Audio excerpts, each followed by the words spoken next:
September 28th Daily Devotional from the Heart by Ellen G. White. Mary's Offering. Why do you trouble her? She has done a good work for me. Mark chapter 14, verse 6. The feast at Simon's house brought together many of the Jews, for they knew that Christ was there.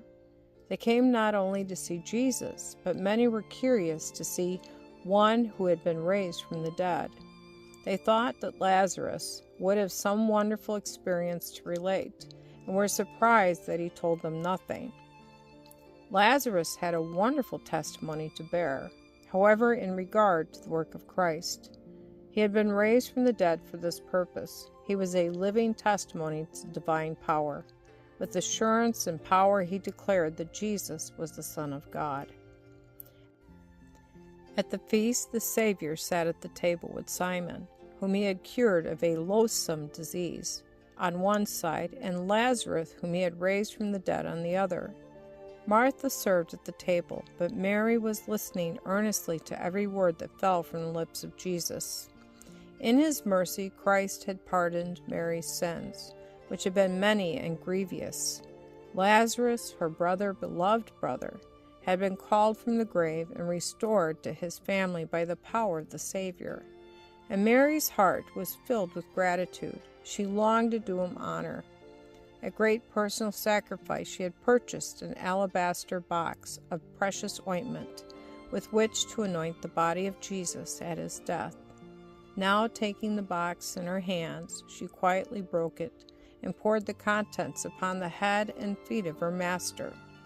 Her movements might have passed unnoticed had not the ointment made its presence known by its rich fragrance and published her act to all present.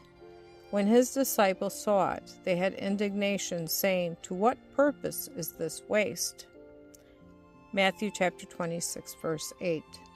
Judas was the first to make this suggestion, and others were ready to echo his words.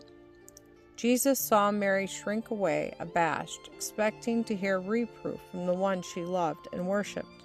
But instead of this, she heard words of commendation. "Why trouble ye the woman?" Christ said, "for she hath wrought a good work upon me." Matthew chapter 26, verse 10. Verily I say unto you, wheresoever this gospel shall be preached in the whole world, there shall also this, that this woman hath done, be told for memorial of her. Matthew chapter 26, verse 13. Christ delighted in Mary's earnest desire to do the will of her Lord. The desire that Mary had to do this service was of more value to Christ than all the precious ointment in the world, because it expressed her appreciation of her Redeemer.